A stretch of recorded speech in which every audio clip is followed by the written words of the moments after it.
Triệu Lệ Dĩnh và Phùng Thiệu Phong từng rất tình cảm và đáng ghen tị, nhưng giờ họ chỉ là người dưng. Lỗi tại ai? Triệu Lệ Dĩnh và Phùng Thiệu Phong từng ngọt ngào như hoa xuân. Giờ đây chỉ nhìn nhau bằng ánh mắt lạnh lùng khi gặp nhau tại sự kiện. Tình yêu giống như dòng nước chảy, dễ dàng bị vỡ. Cô đã chứng minh bằng đỉnh cao sự nghiệp của mình rằng đích đến tuyệt vời nhất của một người phụ nữ là đứng trên đỉnh núi do chính mình xây dựng nên. Sự thờ ơ lúc đó không phải là sự tàn nhẫn, mà là sự tự vệ sau nỗi đau, một số vết sẹo cuối cùng sẽ biến thành dấu ấn tiến về phía trước. Người ta đoán rằng Triệu Lệ Dĩnh đã bị Phùng Thiệu Phong làm tổn thương sâu sắc. Hai người tình cờ gặp nhau tại một sự kiện, Fan mỉm cười và vẫy tay chào cô, nhiệt tình như một người anh em hàng xóm. Nhưng Tổng thống Dinh đang đứng một bên, trông như thể ông đã nhìn mặt anh ta cực kỳ lạnh lùng và cứng nhắc, như thể anh ta đang bị che phủ bởi một tấm màn vô hình. Vào khoảnh khắc đó, không khí như đông lại, như thể thời gian đã dừng lại. Toàn thể khán giả đều tập trung vào khoảnh khắc này, mọi người đều có thể cảm nhận được những vết nứt nhỏ đang âm thầm lan rộng. Bạn có nghĩ những cặp đôi yêu nhau luôn phải ngọt ngào và tình cảm không? Sai. Trên thực tế, cảm xúc giống như dòng nước chảy, có thể bị vỡ hoặc chuyển hướng nếu bạn không cẩn thận. Triệu Lệ Dĩnh và Phùng Thiệu Phong từng ngọt ngào như vậy. Họ là cặp đôi bị ghen tị, đố kỵ và ghét bỏ trong ngành giải trí. Nụ cười của họ nơi công cộng giống như những bông hoa nở vào mùa xuân. Rực rỡ và trong sáng, mọi người đều có thể thấy rằng họ thực sự phụ thuộc và quan tâm đến nhau. Nhưng ai có thể ngờ rằng sau một thời gian dài, cuối cùng mặt nước cũng chỉ là những tranh chấp nhỏ vô tình, dần dần phát triển thành những rạn nứt nghiêm trọng. Có những vết thương lặng lẽ ẩn sâu trong tim, dần dần bào mòn đi vẻ đẹp vốn có. Hãy tưởng tượng về quá khứ, những con phố họ đã cùng nhau đi qua, những khoảnh khắc ngọt ngào họ đã chia sẻ, giống như những kỷ niệm đẹp đẽ trong phim hoạt hình cứ hiện về trong tâm trí anh. Nhưng giờ nhìn lại, dường như đó chỉ là bóng ma của quá khứ. Những ngày tháng chúng ta từng đứng trước mặt nhau và mỉm cười rạng rỡ như những bông hoa mùa xuân đang dần tàn. Và giờ đây chỉ còn lại sự im lặng chết chóc. Phản ứng của Triệu Lệ Dĩnh lúc này gần như có thể diễn tả bằng hai chữ y vô tình, ánh mắt cô không chút do dự liếc nhìn người kia, động tác lạnh như băng. Tiếng giày cao gót gõ trên mặt đất giòn tan như đang gõ vào sự cứng rắn của trái tim, cũng như đang tự nhủ đừng ngoảnh lại, đừng chạm vào nỗi đau đã từng xảy ra một lần nữa. Toán và buông xuôi. Nhưng có bao nhiêu sự cay đắng ẩn chứa đằng sau nó? Những năm tháng tận tụy, những ký ức đau thương có được để đổi lại những nỗ lực đó. Đôi khi giống như con dao hai lưỡi. Tôi đã từng không sợ hãi trong tình yêu, bây giờ tôi đã học được cách thờ ơ để bảo vệ bản thân. Suy cho cùng, tình yêu không phải là chuyện cổ tích. Và thực tế không có nhiều lời thề lãng mạn đồng hành cùng bạn trong suốt cuộc đời. Những chuyện tầm thường trong hôn nhân. Áp lực sự nghiệp và sự soi mói của dư luận đã biến một cô gái ngây thơ trở thành người sắt, người luôn cố gắng không gục ngã. Nhưng thành thật mà nói, tôi không nghĩ điều đó là tàn nhẫn.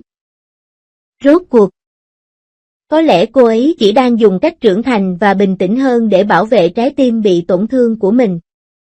Nhìn lại, Triệu Lệ Dĩnh đã dành gần như trong thời gian này. Cô đã chứng minh được giá trị của mình qua từng tác phẩm thành công. Tôi nhớ có người từng nói, điểm đến tuyệt vời nhất của một người phụ nữ là đứng trên đỉnh thế giới. Và cô Duyên đã làm được điều đó. Cô ấy không còn là một nhân vật trên giấy nữa. Cũng không còn là một cô gái nhỏ phụ thuộc vào đàn ông nữa, mà là một nữ anh hùng có thể tự mình nói lên tiếng nói. Cô ấy dùng hành động của mình để nói với mọi người, anh đi đường anh. Tôi đi đường tôi. Nhưng liệu dấu hiệu thờ ơ ở hiện trường đó không chỉ là sự từ chối giả vờ cay đắng mà còn là một dạng phòng thủ tinh thần hay không? Mọi người đều biết rằng mỗi người trong ngành giải trí đều giống như một chiếc hộp đen chứa đựng bí mật. Họ càng không muốn bị đoán già đoán non thì càng có khả năng trở thành tâm điểm chú ý. Nói thẳng ra, nụ cười của Phùng Thiệu Phong là một loại sự ấm áp lịch sự khi đối diện với quá khứ. không có ý nghĩa sâu xa nào cả. Chỉ là một chút hoài niệm hoặc bất lực về thời xưa. Nhưng trong mắt Triệu Lệ Dĩnh, điều này giống như một lưỡi dao vô hình, đâm sâu vào tim cô, khiến cô không thể không lùi lại một bước. Không phải là cô ấy không hiểu. Cô đã nghe cụm từ chia tay trong hòa bình quá nhiều lần, nhưng rất ít người có thể thực sự làm được điều đó. Ngọn lửa nhỏ bé trong trái tim tôi đã tắt. Chỉ còn lại sự trống rỗng không thể diễn tả được. Ồ, khi nói đến mối hận thù và mối quan hệ yêu ghét trong ngành giải trí, nó còn thú vị hơn cả tiểu thuyết. Bạn nói rằng cặp đôi chàng trai vàng, cô gái Ngọc Triệu Lệ Dĩnh và Phùng Thiệu Phong trước đây rất tình cảm. Vào thời điểm đó, khi họ đăng tải những hình ảnh tình cảm lên Weibo, trái tim người học cách thẳng thắn thì cảm giác này giống như những đám mây đang trôi trên bầu trời, ngọt ngào và ấm áp. Trong một thời gian, người hâm mộ vẫn còn đồn đoán liệu đám cưới có sắp diễn ra hay không. Thậm chí Weibo cũng tràn ngập màu hồng. Ai có thể nghĩ rằng tình hình sẽ thay đổi đột ngột đến thế và chỉ trong chớp mắt, chúng ta đã trở thành người qua đường. Gần đây, tôi có nhắc đến sự việc này khi trò chuyện với một người bạn, và nó thực sự rất buồn. Hai người họ bất ngờ gặp nhau trong một sự kiện, giống như một âm mưu kịch tính được định sẵn bởi số phận. Phùng Thiệu Phong đã đến hiện trường vào sáng sớm. Tâm trạng của anh ấy vui vẻ như thể vừa uống được mật ong vậy. Khi nhìn thấy Triệu Lệ Dĩnh, khóe miệng anh lập tức cong lên, vẫy tay chào. Cảnh tượng này trông giống như một cặp đôi hạnh phúc trong quá khứ. Chào đón tôi là một khuôn mặt lạnh lùng. Bạn có thể tưởng tượng được không? Vào lúc đó, không khí như đóng băng. Bộ dạng ngượng ngùng của Phùng Thiệu Phong lúc này thực sự khiến mọi người nhíu mày. Bao nhiêu tình yêu, bao nhiêu lời ngọt ngào. Bao nhiêu tình cảm sâu sắc đã trở nên im lặng. Nói đến đây, tôi không khỏi thắc mắc, liệu Triệu Lệ Dĩnh có thực sự thay đổi suy nghĩ không? Tôi vẫn nhớ cô ấy dịu dàng và vô tư đến thế nào. Vào những ngày đó, dường như cô đã dành tất cả cho tình yêu. Tại sao bây giờ bạn lại lạnh lùng với chồng cũ thế? Có những bí mật gì ẩn giấu đằng sau tất cả chuyện này? Trái tim cô ấy thực sự đã trở nên lạnh giá đến vậy, hay vết nứt trong mối quan hệ đó quá lớn để có thể chữa lành? Tôi luôn cảm thấy lòng người giống như một vũng nước tù đọng. Càng cố khuấy thì nó càng dễ vỡ. Cảm xúc trong ngành giải trí có thể được tóm tắt bằng một từ, thay đổi. Ai có thể đảm bảo rằng tình yêu sẽ không xấu đi? Họ đã từng rất yêu nhau, nhưng rồi lại xa nhau. Có lẽ chính sự tàn khốc của thời gian đã làm loãng đi mọi sự ngọt ngào và khiến những lời thề mà chúng ta từng trao nhau trở nên nhạt nhòa và bất lực. Sự chú ý của công chúng quá mức và khiến người ta khó thở. Có lẽ đây cũng là một loại cơ chế bảo vệ. Không ai muốn bị choáng ngợp bởi hạnh phúc trọn đời. Bạn biết không?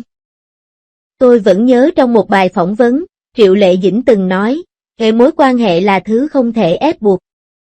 Đến lúc phải buông tay thì phải buông tay. Những lời nói nhẹ nhàng đó thực sự có sức nặng lớn.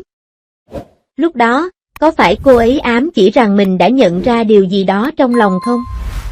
Hoặc có thể cô ấy đã biết tự tôn trọng, tự do và sự thật của cuộc sống. Chỉ có thời gian mới đẩy họ đến tình cảnh hiện tại. Khi tôi suy nghĩ kỹ về điều này thì thực sự không phải lỗi của bất kỳ ai hay bất kỳ bên nào. Tình yêu đôi khi giống như việc trồng hoa. Cần cả ánh sáng mặt trời và nước. Vẻ đẹp của những bông hoa khi nở là kết quả của sự chăm sóc và kiên nhẫn không ngừng. Và khi tình yêu thoáng qua trở thành sự thờ ơ. Liệu đó có thực sự là tiếng kèn định mệnh đang vang lên? Có người nói Phùng Thiệu Phong không đủ nỗ lực, có người lại cho rằng tâm tư của Triệu Lệ Dĩnh quá mạnh mẽ. Đóng chặt cánh cửa trước mọi lo toan. Nhưng tôi không nghĩ vậy. Tôi cảm thấy tình yêu giống như sân khấu của cuộc sống. Đôi khi chúng ta đóng những vai đẹp.